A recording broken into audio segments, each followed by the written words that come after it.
What's up YouTube? I'm Holp and Ghosted and welcome to one of my other favorite games, Take and Hold.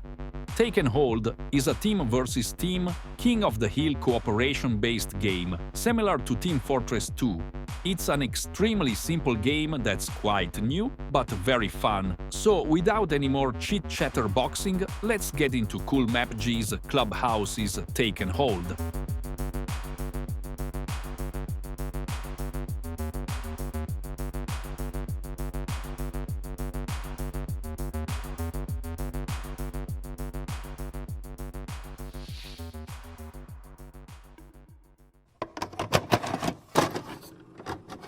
The date, June 5th, 2023, Cool Map J created a game known as Take and Hold. And that's all I got for history. Go digging in the mod if you want more.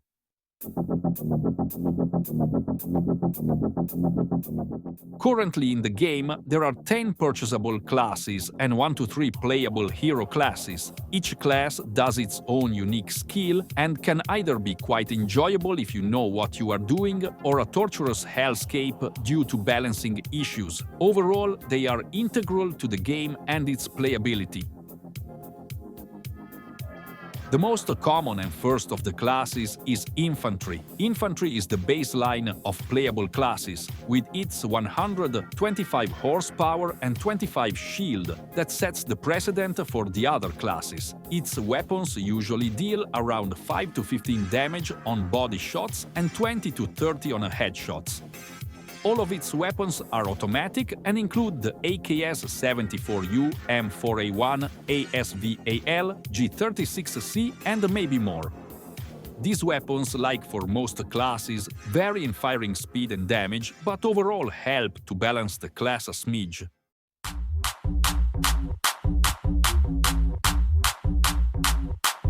The second of the classes is the Medic. The Medic is rarely used because it's genuinely not good. It suffers heavily from balancing issues and issues with its playability. Relating it to Infantry, the Medic has 100 health and 25 shield, which is 25 less health. Not only does it have less health, it also has its own custom Medigun, which is severely underpowered. After using the Medigun to heal teammates, you can activate the Nova Charge feature, which allows healing in a radius around you. The Nova Charge feature is also very unbalanced and success. Along with the Medigun, the Medic has a Beretta that can be used as a backup. Overall, don't play Medic, it's unbalanced and is genuinely not good. Next is Recon, a super powerful class that not a lot of people use for some reason. Recon is a sniping class that can be used to clear many enemies fast. It has 2 different snipers, a VSS Vintores and a M110 SAS that does about double the damage that of the VSS Vintores, although the VSS Vintores shoots at a slightly faster rate. The VSS Vintores has 30 ammo and the M110 SAS has 20. Recon is one of the best classes in this game due to its damage at long range. It's able to easily take down most classes at long range, some of which can be killed in less than 3 shots. Recon is very popular to players who play the game a lot and recognize its usefulness. This class is one of the best as of now and deserves more attention because of that.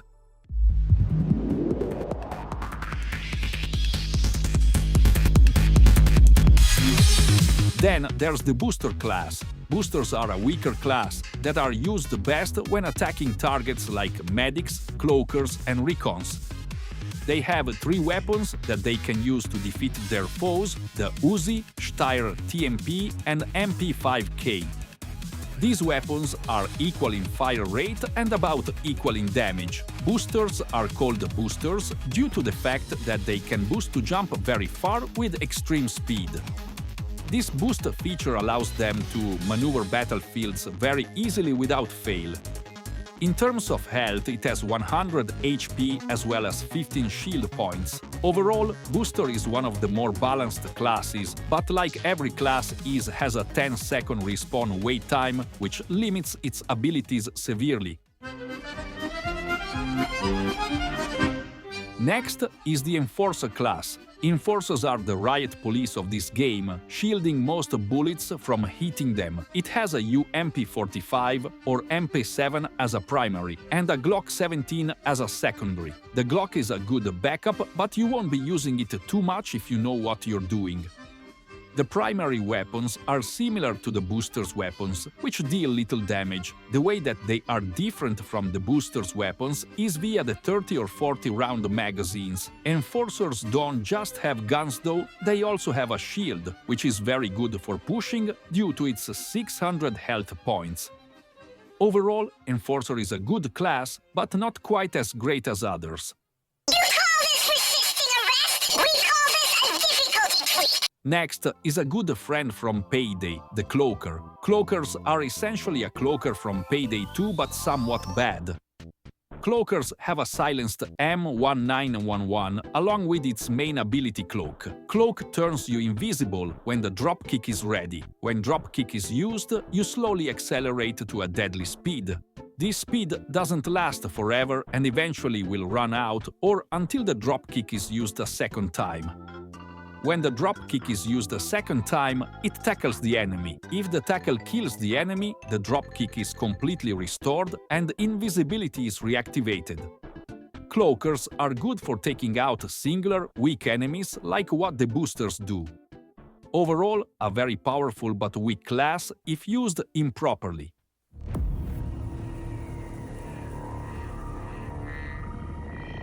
Next is the Heavy class. The Heavy class is essentially the infantry class, but with much more health, damage and shield. Heavies have 200 health and 60 shield, which means they can take a lot of hits before their death. They have weapons similar to the infantry class, but they deal 20 on body hits and 40 on headshots. The main drawback of Heavies is their speed, which is much less than the infantry or relative classes.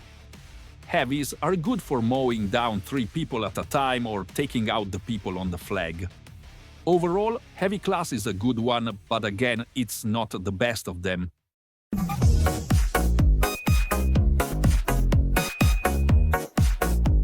Then there's the single-use classes, which include Engineers, Scorchers and Fraggers. So let's start with the least enjoyable of the 3, which are Engineers. Engineers can build turrets, teleporters and shields.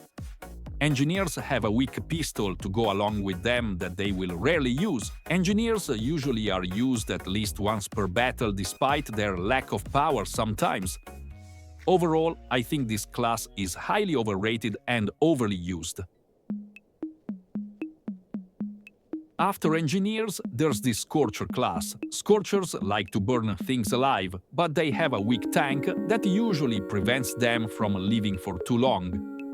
You will often see a Scorcher getting eliminated by a Cloaker because of this weakness. Their flamethrower is able to easily cut through the enemy groupings as long as you don't die. It's an extremely powerful and weak class at the same time, and like Engineers, they are used at least once by someone during a game. Finally, we have the Fragger. Fraggers are often referred to as the most powerful main class. Fraggers have 8 grenades that they can use to wipe the battlefield. These 8 grenades explode and instantly kill purchasable classes in the radius. They also have a shotgun that is very useful in close proximity, but terrible long range. It has about the same amount of HP as a heavy would, but instead of having a 60 shield, it has 25 and 250 health. The main issue of Fragger is that once you run out of grenades, you're out for good. Fragger is by far one of the best classes, but still does lack in some aspects like other classes. After our normal purchasable classes, we have the hero classes, which are the Vanguard and Inhibitor. The Vanguard is a high-powered sniping hero who uses a BFG and a suppressed Mach 10. This BFG is able to one-shot every class except rival heroes. The BFG deals around 500 damage to vehicles and rival heroes. Along with the high damage BFG is its Mach 10, which is similar to any gun held by a booster. Along with the Vanguard's guns is its health, which reaches 2500, making it the healthiest entity in the game. After the Vanguard is the Inhibitor, which was once, or still is I'm not sure, called the Bulwark. The Inhibitor is a heavy on crack with his fully automatic M249 that can deal massive damage to every entity on the opposing team. Inhibitors are commonly AI, and I am yet to actually play one. Inhibitors feature a health value of about 1000, but it depends on the amount of players in a lobby. Inhibitors also canonically enjoy Big Macs and Domino's Chicken, which I can't relate to in the slightest. Maps are the main place where combat takes place, so let's cover them all real quick. The first map is Outpost because it was the first one made. According to the wiki, the original Outpost map was taken from a DVN submission found in the toolbox and modified slightly. It turned out to be pretty cool, though it was much smaller than it is today. This map is simple, with 2 military bases on either side of the map and a fighting ground in the middle. It's got 2 rises on the sides and 2 rises that even higher, making them good for recon and boosters. Next is Hydro, which was once called the Dam according to the wiki. Hydro is a bridge map that takes forever to get to fighting in. You will be walking a very long time before you can actually shoot the enemy. It has a train on one side of the bridge that's very useful if you want to do a sneak attack. Most players in this game vote against Hydro solely because the walk time is far too long. Then we have the final and most recent map, Village. Village is the best map and is played the most for that reason. It is literally a village that you fight in. Some of the houses have ladders alongside them, making them excellent spots for recon. Overall, each map is good, but some are superior to others.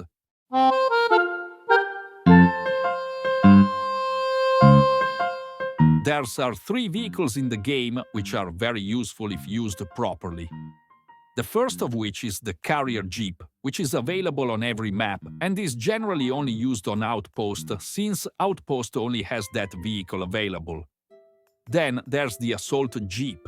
The Assault Jeep has a machine gun mounted on the back that fires like the gun from an Inhibitor does. This vehicle is best used on Hydro due to Hydro being a long map with shorter obstructions. I personally think the Assault Jeep is the best because of its lower price than the most powerful vehicle, which is the Gun Truck, a Hydro map only vehicle that has an extreme amount of armor and 3 turrets mounted on its top. It's by far the most expensive and still not the best. Due to it being only available on the Hydro map, it's lacking quite a bit. I think the Gun Truck could be useful on the Village map, but most likely that won't happen. Freddy's shop features many purchasable items, including the bandages, plates, machete, mobility shield, medkits, MK22 and flare gun. Bandages and medkits restore health, plates restore shield, and the MK22 is essentially an M1911. The machete is the only melee in the game besides the dropkick feature of cloakers. Machete is good for boosters and faster characters. The mobility shield is good for heavies, scorchers, and fraggers due to their brute forces techniques. And finally, there's the most expensive and most useful item, the flare gun. The flare gun summons an airdrop that deploys weapons to the battlefield in a crate. Overall, Taken Hold is one of my favorite games, and occasionally you might see me playing it. So, with that in mind, I'm Hope and Ghosted. See you on the other side.